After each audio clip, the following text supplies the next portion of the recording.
கிழங்கா மீன் fry எப்படி பண்றதுன்னு பார்த்துரலாமா? இன்னைக்கு வந்து நான் ரெட் கலர்ல இருக்கிற கிழங்கா மீன் தான் எடுத்திருக்கேன். இது வந்து குழம்பு, ஃப்ரை 2த்துக்குமே சூப்பரா இருக்கும். இத வந்து நம்ம சின்ன சின்ன பீஸஸா போட்டுக்கலாம். கொஞ்சம் முள்ளு இருக்கும் பார்த்துக்கோங்க அது மட்டும். அ ஒரு பிளேட்ல வந்து நம்ம வந்து 1/4 ஸ்பூன் வந்து மஞ்சள்தூள் எடுத்துக்கலாம். அதுக்கப்புறம் வந்து 2 ஸ்பூன் அளவுக்கு நான் வந்து குழம்பு மிளகாய் தூள் எடுத்திருக்கேன். உங்களோட காரத்துக்கு ஏத்த மாரி நீங்க எடுத்துக்கோங்க. இன்னும் கொஞ்சம் நல்லா காரமா வேணும் அப்படின்னா 3 ஸ்பூன் கூட ஆட் பண்ணிக்கலாம். அதுக்கப்புறம் உப்பு. இது எல்லாத்தையும் நல்லா நம்ம வந்து கலந்து விட்டுறலாம். கலந்து விட்டுட்டு இதில புளிப்புக்காக நான் வந்து எலுமிச்சம்பழம் சாறு சேர்த்துருக்கேன். உங்களுக்கு வந்து எலுமிச்சம்பழம் சாறு சேர்த்தாவுமே சூப்பரா இருக்கும். இல்ல லைட்டா எனக்கு புளிப்பு போதும் அப்படின்னு ஃபீல் பண்ணீங்கன்னா, புளி தண்ணி கூட சேர்த்துக்கலாம். இத வந்து நம்ம நல்லா சேர்த்துட்டு மிக்ஸ் பண்ணி விட்டுருவோம்.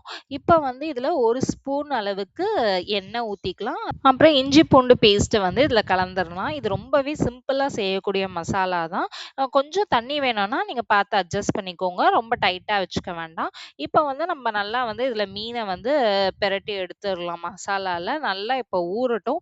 நான் ஃப்ரிட்ஜுக்குள்ள வந்து ஒரு 1/2 அன் ஹவர் கிட்ட வச்சுட்டேன்.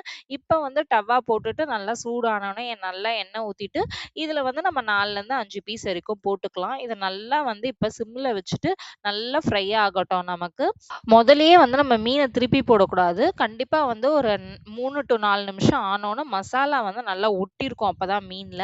அப்பதான் நம்ம வந்து ஃபர்ஸ்ட் டைம் திருப்பி போடணும். அதுக்கப்புறமா அந்த சைடு ஒரு 5 செகண்ட் கழிச்சு நம்ம வந்து மீன திருப்பி போட்டுக்கலாம். டோட்டலா ஒரு 7 டூ 8 மினிட்ஸ்ல நமக்கு மீன் நல்லா குக் ஆயிடும். அதுக்கப்புறம் நமக்கு சர்வ் பண்றதுக்கு ரெடி ஆயிடும். இந்த மீனோட டேஸ்ட் ரொம்பவே சூப்பரா இருக்கும். குழந்தைங்களுக்கு குடுக்குறதுனா மட்டும் கொஞ்சம் சின்ன சின்ன முள்ளு இருக்கும். அத மட்டும் பார்த்துக்கோங்க. சேனல சப்ஸ்கிரைப் பண்ணி ஃபாலோ பண்ணிக்கோங்க.